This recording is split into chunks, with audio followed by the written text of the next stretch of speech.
Hola, muy buenas tardes, bienvenidos a su podcast Tu Derecho, Mi Deber.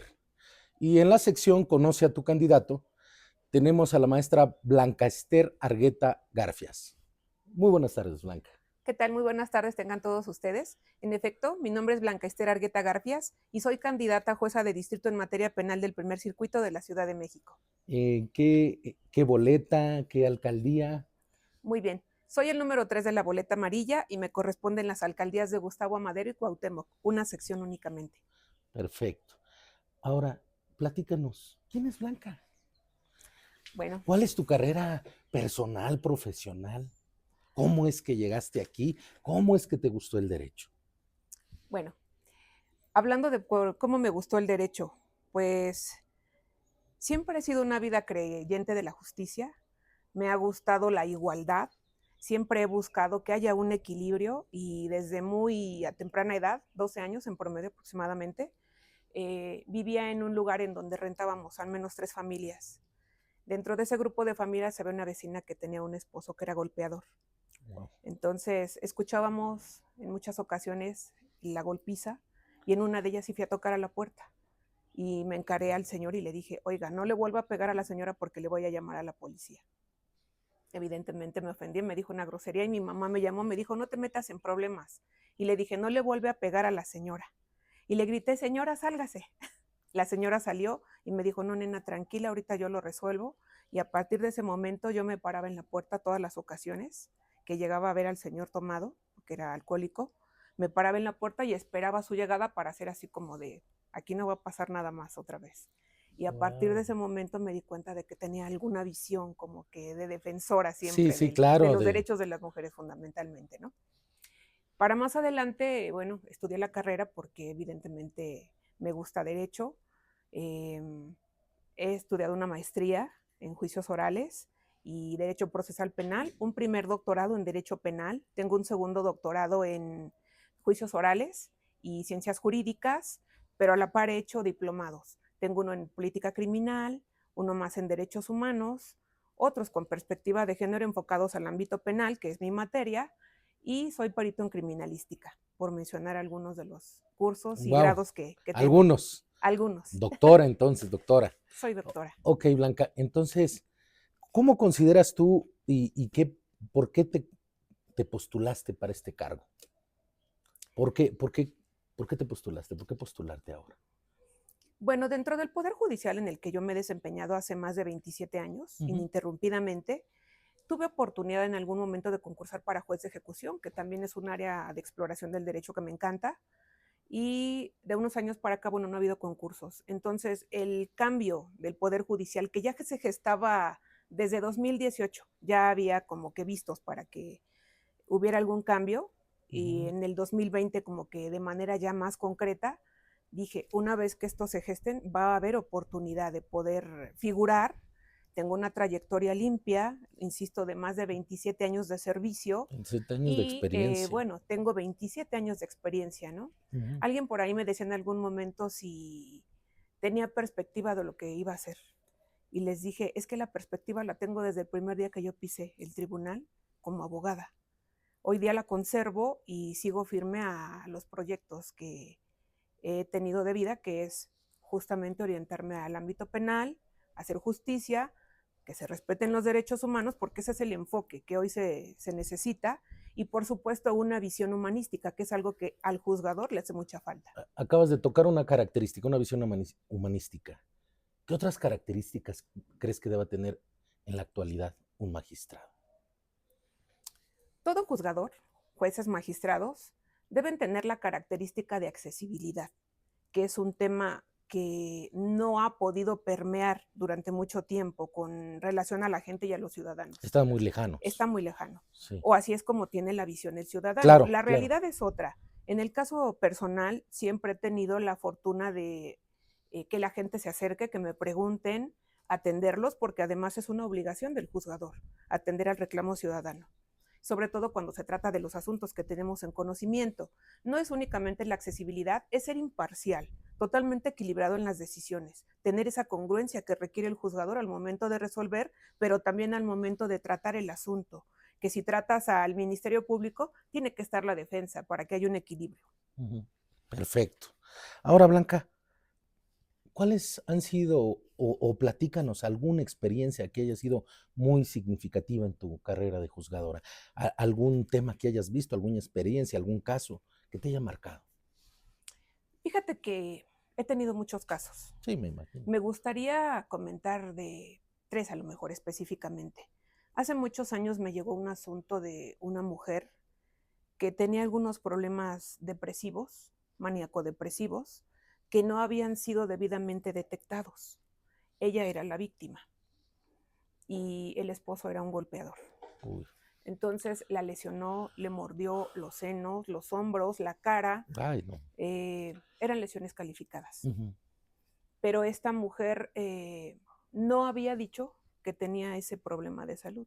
Se Ujú. siguió un proceso en el que evidentemente no contó con los medios necesarios, Claro. hablando de un Sí, porque psicólogo, no, un asesor que le claro, pudiera porque no lo orientar había respecto a su dicho y condición. no sabías esa No condición. sabía esa Sí. condición.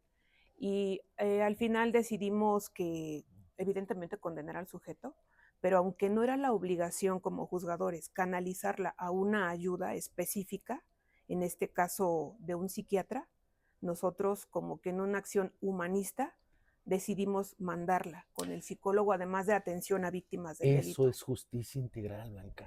Eso es justicia Ese integral. es ver el caso no nada más como un número, sino ver precisamente todo el contexto. Felicidades, ¿eh? Sí. Qué Y padre tuve otro más que experiencia. me gustaría Sí, comentar sí, sí, adelante. de un homicidio. Nos llegó a nosotros a la sala como un homicidio calificado. En este caso, la mujer había descubierto a su pareja con una jovencita Ujú. y en desquite fue a la tienda y compró veneno para ratas.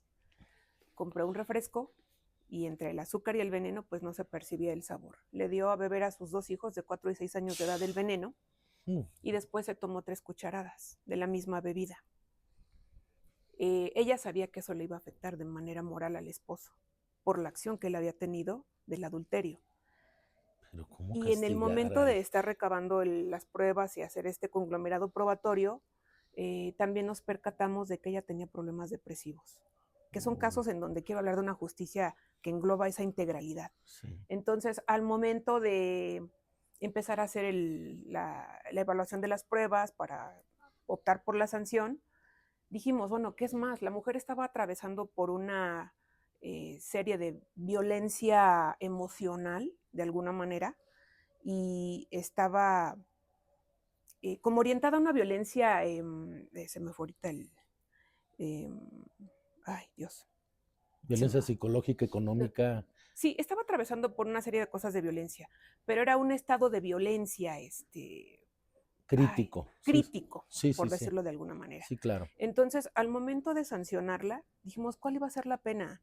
Si transitoriamente ella estaba pasando por este tema de la depresión y de haber tomado esa acción que decían algunos de los magistrados. No, es que eso fue con toda la conciencia, no era una emoción violenta, es lo que estaba buscando. Ujú. No era una emoción violenta transitoria, sino que la mujer ya tenía pensado desde el momento en que fue a la tienda, compró el veneno y el refresco, y dijimos, no, pero es que el juzgador fundamental, el juzgador del conocimiento, dejó de percibir que ella tenía un problema. Sí, no, no estaba bien No en sus estaba bien de fases. sus facultades Es mentales. Y si a correcto. eso le sumamos la emoción violenta por la que atravesó en ese momento, el delito era para 20 a 50 años, que son los parámetros que nos marca la ley. Nosotros optamos por darle una pena de 8 años, atenuando justamente la circunstancia de que iba a ser más grave, la pena que iba a pasar en prisión con el remordimiento de la muerte de sus hijos, porque ella estaba atravesando por un problema de ansiedad y depresión, o sancionarla para que se quedara 20 años a consumirse. Consideramos que lo propio eran 8 años, porque de ser un homicidio calificado, lo fundamos como un homicidio que atravesaba por emoción violenta. Qué interesante porque nuevamente estás mostrando un perfil muy humanista, algo que dijiste desde un inicio, una Sí, juzgadora humanista. sí. Blanca, ¿cuáles crees que sean los principales retos que tiene ahora el Poder Judicial en la actualidad? Lo fundamental es que tiene pérdida de credibilidad Es correcto, sí. de parte de la ciudadanía. Pero debemos de considerar un punto que me parece que es focal. a veces nos dejan toda la carga a los juzgadores, pero debemos de entender que también hay un ámbito de procuración de justicia en el que el recabo de los datos de prueba es lo que a nosotros nos llega para nosotros poder evaluar si efectivamente esa persona está inmersa en ese hecho delictivo y es probable responsable del mismo. Si no tenemos al final los suficientes datos, pero que sean, no hablamos de una suficiencia probatoria, o sea, hablamos de los suficientes que orienten que el hecho existió y que existe la probabilidad de que esa persona cierta lo cometió. Si no contamos con ese respaldo, o sea, ¿cómo puede pensar, por ejemplo, la ciudadanía que podemos ir más allá si la ley tampoco lo permite? Necesitamos que las cosas mantengan un equilibrio, lo que decía al principio, ¿no? Tú haces tu trabajo de procuración y yo hago lo propio, pero si no hay un conjunto y no hay una plática, una debida comunicación en este sentido, pues difícilmente vamos a obtener la resolución que a veces se pretende en los casos. Si es el caso contrario, evidentemente, pues dictamos una vinculación a proceso, ¿no? Por decirlo menos. Claro. Bueno, ¿qué lecciones de la vida, qué lecciones en tu ámbito de procuración de justicia has retomado, qué crecimiento has tenido que aplicarías ahora en este nuevo cargo que estás postulando? O sea, una es el humanismo, que ya lo dijiste. Sí. ¿Sí? Eres una mujer sensible, analítica, que ve desde distintas perspectivas el caso, eso es muy importante. Pero ¿cuál otro dirías? Este es el que pienso aplicar al estar yo en el encargo de magistrado. Interesante pregunta. Es una pregunta muy interesante. Sí. Y yo quisiera abordarlo desde varios ángulos. Siempre me he conducido con ética e imparcialidad. El juzgador debe ser imparcial desde cualquier punto de vista que la gente lo pueda ver. Debe de ser recto en las decisiones, firme, apegado a la ley, pero para llegar a ese apegamiento a la ley uno tiene que ser conocedor de la ley. Si tú no conoces la ley, no sabes qué variantes te puede dar, porque la ley no es flexible. La ley es incólume y debe de aplicarse tal cual. Sí, pero tú eres la flexible y tú eres la que puedes flexibilizar la norma, ¿no?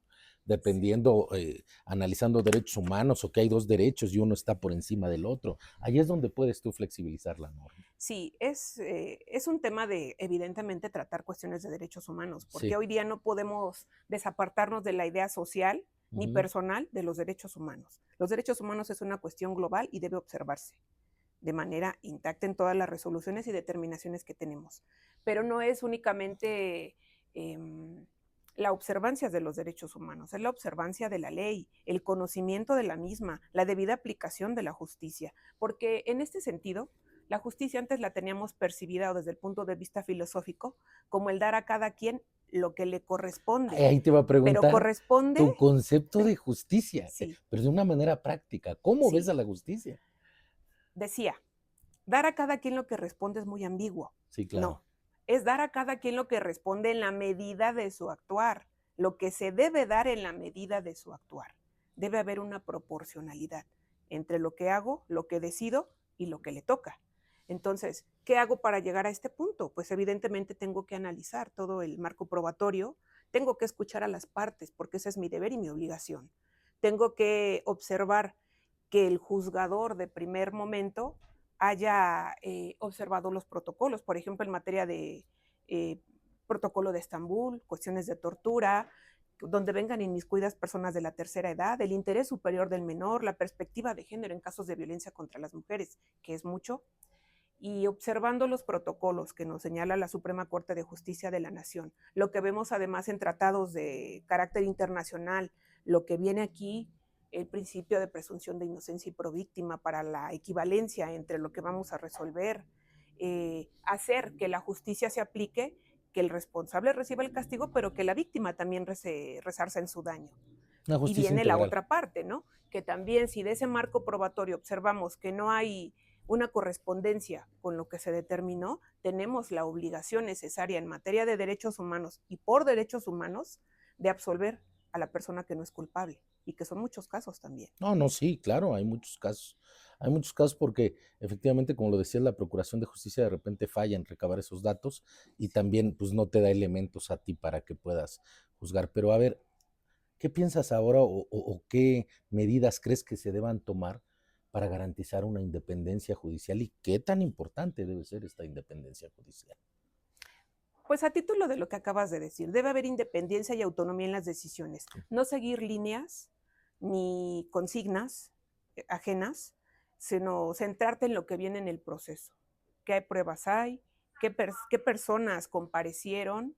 ¿Qué dijeron en relación a este tema? ¿Qué observaste? Porque para eso es la inmediación. Tienes que observar las actitudes, la postura, qué seguridad vertieron al momento de estar rindiendo una declaración, si es congruente con el hecho que el segmento fáctico llamado del Ministerio Público coincide, que no coincide. Debemos ser muy cuidadosos al momento de ver los videos de las declaraciones, las pruebas físicas, no únicamente digitales, para establecer que hay una correspondencia. Si existe una correspondencia, es evidente que el resultado va a ser el esperado, que es la condena del sujeto y que la víctima sea reparada en el daño. Muy bien, Blanca. ¿Cuáles serían tus principales propuestas o líneas de acción para el cargo que pretendes erigir? Bueno, quisiera comentar algo que a lo mejor puede ser un poco a destiempo, pero me gustaría comentarlo porque mucho he escuchado que hay gente que dice que la justicia hay que visualizarla con amor para hacer un buen trabajo. No estoy de acuerdo. Yo creo que el amor a la profesión es una cosa y la justicia es una muy diferente. Para poder acceder a la justicia hay que tener procesos pulcros, con pruebas lícitas, con testigos que se ajusten justamente a la valoración testimonial, peritos que te desentrañen el asunto y que tú puedas tener la opción legal de decir, aquí doy mi voto de confianza, porque esto sí existió. Yo no soy perito en la materia, pero me está ilustrando de una manera tal que su arte y su ciencia me permite ir más allá para tomar una decisión Claro, más ajustada a derecho. Claro. Entonces, soy partidaria de una justicia proactiva. La justicia es para todos, la justicia se aplica, no se vende ni se alquila. La justicia se aplica, no hay otra. La digitalización, por ejemplo, que nos ha ayudado en mucho, pero que todavía tiene ciertos sesgos. Me dicen algunas personas, bueno, sí sirve para cortar tiempos, pero yo les comento a la par, sirve y es una herramienta fabulosa tener tecnología y aplicarla, capacitarnos en tecnología y digitalización para hacer procesos más ágiles. Sin embargo, recordemos que la digitalización también propugna por una reglamentación. Entonces, ¿hasta qué punto de la digitalización está permitido que nosotros empleemos esa herramienta a capa y espada, ¿no? O sea, ¿tú estás de acuerdo en que se ocupe la inteligencia artificial en decisiones judiciales? No. Ah, La digitalización que nos acerca a la gente para efecto de ah, notificar, ya. O sea, para la tecnología, digitalizar sí, todo digitalizar el el esquema de expediente. justicia, Eso, sí, eso es bueno. Eso sí, es bueno. porque eso acortaría tiempos. Ah, muy Sí, importante. eso me parece, Y ahora, la inteligencia artificial la en la inteligencia artificial. decisión judicial, ¿estás de acuerdo con ello o no? Creo que también es una excelente herramienta, sin embargo, intemporalmente hemos sabido que las personas que tenemos a la vista las constancias y que podemos verlas de presencia, es mejor porque la impresión es diferente. Yo Claro. no estoy de acuerdo con que no se emplee la tecnología. Yo soy totalmente de acuerdo que la era digitalizada y la era tecnológica está en boga. Sin embargo, todavía hay esquemas en los que estimo que la conciencia humana no debe permitir que algunas cosas traspasen por la cuestión de la inteligencia Qué artificial.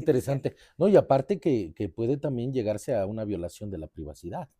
Desde O sea, luego. por eso decías que debe reglamentarse, ¿no? Sí, digo, nosotros preguntamos a las partes inmersas en los procesos si quieren que sus datos se publiciten o queden en reserva. Es un derecho que tienen, por supuesto, y nosotros tenemos la obligación de hacerles del conocimiento si quieren o no que estos sean públicos.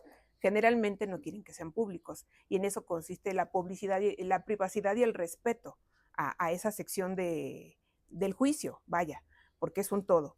Sin embargo, la digitalización y la tecnología sí acortan distancias en cuanto a localizar gentes, a notificar, Sí, llevar a procesos más evitar el ágiles. rezago. Y justamente llevando procesos más ágiles se evita el rezago, que es un tema que, si lo vemos desde un punto de vista jurídico e incluso social, el rezago y la dilación en la justicia son elementos de injusticia, Ay, qué porque no interesante. llegas a la finalidad que persigues. Estimada doctora Blanca, ha habido una serie de reformas ahora, toda esta reforma judicial que ahora viene esta elección. ¿Qué otras reformas consideras que se deberían aplicar y por qué? Es un tema interesante. Reformas a la ley, transformación al Poder Judicial. Yo soy una ávida creyente que el Poder Judicial de mucho tiempo atrás necesita una reestructura, no únicamente en los órganos jurisdiccionales, sino en el marco operativo de los recursos personales y económicos. No puedo criticar a un sistema del que yo soy parte, pero el hecho de ser parte del sistema no me hace como todos. Yo soy una juzgadora con una perspectiva diferente. Siempre he catalogado la justicia como el deber y la obligación que tiene el servidor público de proveer, de promover, de garantizarle a la gente que realmente puede tener un acceso a la justicia eficiente y eficaz, porque ese es el marco en el que debe desenvolverse la justicia. Pero ¿qué más haría yo?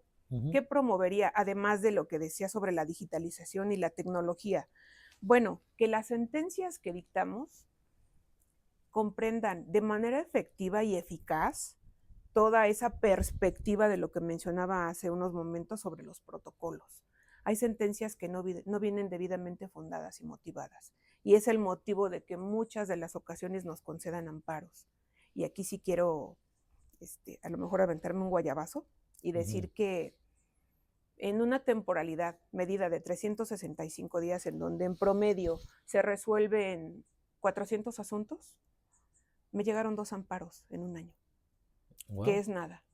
Y uno de ellos fue para reposición de procedimiento, lo que significa que estamos siguiendo las directrices que marca la Corte, que marca la Constitución, los tratados internacionales incluso, y que debido a esos criterios empleados no nos conceden amparos, o no hay forma de que los concedan, porque estamos siendo garantistas y observadores de la ley. Claro.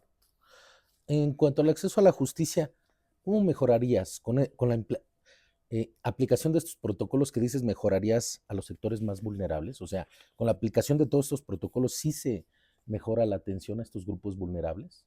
Definitivamente. La aplicación de protocolos en materia de menores, de adultos mayores, de perspectivas de género, de protocolo de Estambul para los casos de tortura que mencionaba al principio, incluso para las comunidades LGTBQ, indígenas, todos estos sectores que son gentes vulnerables requieren de una atención especializada y de un protocolo reforzado, medidas reforzadas para poder hacer un análisis interseccional en cada caso concreto. Sin embargo, también debe de quedar claro que antes de acudir a nosotros o incluso acudiendo con nosotros, nosotros tenemos la obligación como servidores públicos, más allá de las titularidades de los órganos jurisdiccionales, de canalizar a este tipo de personas a las instituciones que les pueden dar una orientación, porque no podemos sustituirnos ni en Ministerio Público, Claro, ni en defensores o asesores jurídicos. claro. La obligación es canalizarnos a la institución correspondiente para que les brinden todas las atenciones, y con todo ese contexto informado, entonces sí acudir ante la autoridad y nosotros prestarles el servicio que estamos obligados a dar. Perfecto. Oye, el Poder Judicial está enfrentando una crisis de credibilidad, que ya lo decías. ¿Qué harías para mejorarla? ¿Qué harías para cambiar esa perspectiva, más bien dicho? La accesibilidad es un tema que he venido tratando, que me parece de fundamental Que es importancia. importante. La Corte antes abría las puertas, ahora las tiene cerradas, ¿no? Sí, efectivamente. Entonces, la accesibilidad es un tema fundamental en este tema de la credibilidad. Decir la verdad, no disfrazar cifras ni números. Digo, a veces los medios de comunicación no tienen esa interacción con nosotros para preguntarnos de forma directa y hacen sus propias conclusiones. No, Y generan sus entonces historias. generan Sí, historias que muchas de las ocasiones voltean la perspectiva de lo que realmente hacemos es de este correcto. lado. Déjame preguntarte, ya que tocaste ese tema, y Sí, disculpa que te interrumpa, doctora, cuando hay un tema mediático, ¿cómo el juzgador debe manejar ese tema mediático? Porque ya te pusieron a la opinión pública y a la gente en tu contra. sí. Y entonces, ¿cómo manejar eso? Lo primero que debo de decir es que todos los asuntos en general merecen una atención privilegiada. Hay asuntos relevantes, sí, que se convierten en mediáticos también, pero la obligación del juzgador es tratarlos de la misma naturaleza, con la misma congruencia, con la misma limpieza y con la misma observancia jurídica. Ver qué peso jurídico puede tener una opinión. La realidad es que las opiniones que viertan los medios de comunicación no deben de tener ninguna injerencia con la decisión que uno pueda tomar. No debe. Se hace mediático el asunto, sí, hemos tenido muchísimos. Y que a veces tienen Sin el embargo, respaldo del poder y hay veces que no, o sea, eso es importante también, tener el respaldo del poder judicial. incluso tienen el respaldo de la ciudadanía, Sí, ¿no? Lo sí, hemos visto a sí, sí, últimas sí, sí. fechas de que dicen, bueno, es que yo no quiero que se quede vinculado a proceso o vinculada a proceso, y la apoyo porque la acción que tomó me parece desde mi punto de vista Justa, como sí, sí, sí, ciudadano que es justa. Sin embargo, desde un punto de vista legal, la perspectiva cambia. claro, Y desde la perspectiva legal, nosotros tenemos que definir en base a lo que tenemos a la mano. claro. Y eso es actuar conforme a derecho. E incluso en derechos humanos, porque no violenta derecho humano el hecho de que tú mandes a vinculación a un proceso, porque entonces había una disparidad respecto a la víctima o Claro, algún tercer interesado. claro. Interesante. Si pudieras cambiar una cosa del sistema judicial actual, ¿cuál sería? Justamente el tema de la credibilidad. Cambiaría la incredulidad por la credibilidad y la confianza, que es un tema que considero que también es de elemental observancia, porque la gente no confía. En el caso personal, yo le debería a la gente el encargo, yo Claro. le debería al pueblo la razón de estar ahí. Entonces, ¿Serías una considero magistrada de que puertas abiertas? he sido, de los 27 años que tengo de servicio ininterrumpido en el tribunal y en el Poder Judicial, 20 me he dedicado a dictar sentencias. He tenido el encargo de magistrada por Ministerio de Ley de muchas ocasiones, y en todas esas ocasiones he tenido puerta abierta para poder dialogar con la gente. Muy interesante. ¿Qué mensaje le darías a los ciudadanos que dudan del sistema judicial? Que como todo cambio en la sociedad, hay una evolución. El Poder Judicial está en un momento de transformación y requiere de gentes capaces. Por eso yo los invitaría de manera muy consciente a que entren a Conóceles, para que vean el perfil de cada uno de los que estamos ahí sentados Conóceles, practica y contendiendo. algo más, dice. También, Sí. sí. Yo los invitaría a que conozcan los perfiles porque no podemos dejar la justicia en manos de incrédulos, de gente improvisada, sino de gente conocedora, que sepa no solamente de leyes y la Constitución y los tratados y los protocolos y todo aquello que hemos mencionado a lo largo de la charla. Gente que sepa que nosotros somos humanos y que como humanos tenemos la obligación, no solamente moral, sino constitucional y legal, de atender el reclamo social, de ser accesibles para las personas, para que puedan dirigirse a nosotros de una manera abierta, mantener esa comunicación que se requiere mantener de este lado de la Administración de Justicia con la ciudadanía, porque a veces hay muchas dudas. Generar conversatorios incluso, no solamente con las fiscalías, las defensorías y las asesorías legales, sino una comunicación abierta con la ciudadanía para una rendición de cuentas sobre el actuar. Porque si bien es cierto, en el Poder Judicial contamos con un Consejo de la Judicatura que de alguna forma nos audita y nos hace visitas para saber en qué condición estamos trabajando, cuántos asuntos resolvemos, de qué forma los resolvemos, orientados hacia qué estamos, lo cierto es que se requiere transparentar esa información, Eso es no importante, la ocultar, transparencia, sí. no ocultar, porque el venir a decir mentira, mejor me callo. Al rato se descubre la verdad y viene todo este sistema periférico de la Inquisidor mediatez, mediático. inquisidor, y entonces nos vemos inmersos en un Sí, tema que nadie de nosotros quiere tocar.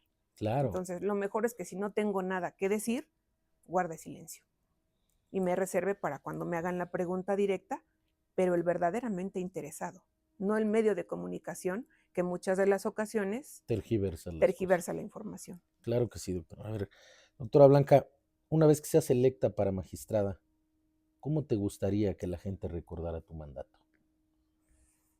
Bueno, concurso para jueza de distrito en materia penal del primer circuito, y me gustaría que me recordaran de la forma en que hoy día he sembrado que me recuerden, como una mujer proactiva, defensora de derechos humanos, siempre encaminada a lo justo, a trabajar en el equipo, porque si no trabajas en equipo no logras objetivos. A mí me encanta leer agravios de los litigantes, magníficos litigantes, porque gracias a ellos podemos tener una perspectiva mucho más amplia de la que es nada más encajonarnos en lo que habitualmente hacemos.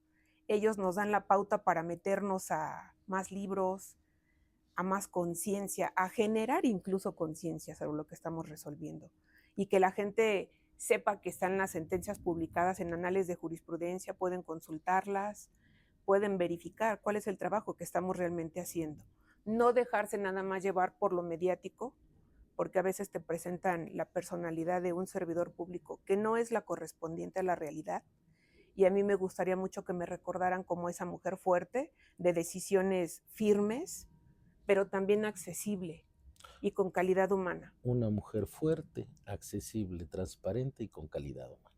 Sí, y además que mis hijos, porque no nada más es que te recuerden como una profesional del derecho, como una conocedora, que te recuerden como una madre, preocupada de tu entorno, de tus hijos, de tu familia, del medio ambiente, ¿Cómo te das de todo. tiempo? ¿Cómo te das tiempo para compartimentarte entre madre, entre la candidatura, entre tu ejercicio profesional? Es muy difícil. Es una cuestión de organización. Yo siempre he pensado que podemos hacer todo si le destinamos el tiempo necesario a cada cosa. La justicia no descansa. Esa es la situación, es muy Pero desgastante. vivimos en una familia también. Claro. Entonces, como servidores públicos, quiero que entienda la gente ese lado humano.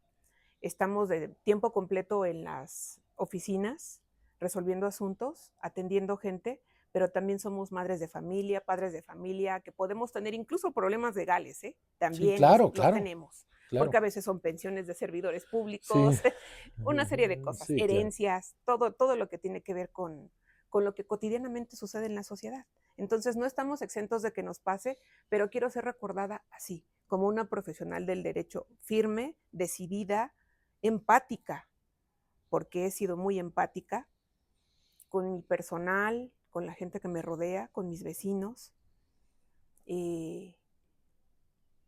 Me gusta lo que hago, amo lo que hago definitivamente y así quiero ser recordada por mis alumnos, porque también he sido docente, por cierto, soy coautor en un libro, un prontuario de derecho, encaminado justamente a este sector de la sociedad, a los alumnos, a los incipientes licenciados en derecho, para que puedan tener una comprensión mucho más digerible ¿Cómo se llama tu libro? de cómo es el derecho. ¿Prontuario? Prontuario de derecho, en Prontuario de materia penal, encaminado a la etapa de investigación, Ah, qué que interesante. es realmente una lectura propia para estudiantes, para profesionales del derecho, lo dejamos en un punto diferente. Esto es únicamente para estudiantes del derecho. También dejé una huella, espero, porque hasta el día de hoy me siguen alumnos de licenciatura, maestría y doctorado. Y creo que esa es la cosecha de lo que he ido recogiendo de sembrar 27 años de esfuerzo, de trabajo. No soy recomendada de nadie, no tengo familiares en el tribunal, todo lo que he logrado ha sido por mérito propio. Eso es bien importante. Y tú te hiciste tu carrera judicial. Yo me hice mi Nadie carrera. te la hizo. Nadie. Eso es bien importante. Y fíjate, vas para candidata a jueza de distrito en materia penal. Y te vengo diciendo candidata a magistrada por todos los cargos que has ocupado de Sí. magistrada. Entonces, tú deberías haber estado candidata a magistrada, pero bueno, Sí. recuérdale al público qué sección, qué alcaldías, para que puedan votar por ti. Muy bien. Adelante. Pues recuerden, mi nombre es Blanca Ester Argueta Garfia, su candidata a jueza de distrito en materia penal del primer circuito de la Ciudad de México. Soy boleta amarilla, el número 3, no se les olvide. Muchas gracias, estimado público. Y bueno, no tenemos más que agradecer aquí a la doctora Blanca Ester Argueta Garfias por habernos acompañado en este podcast Tu Derecho, Mi Deber, en la sección Conoce a tu candidato. Hasta luego. Gracias.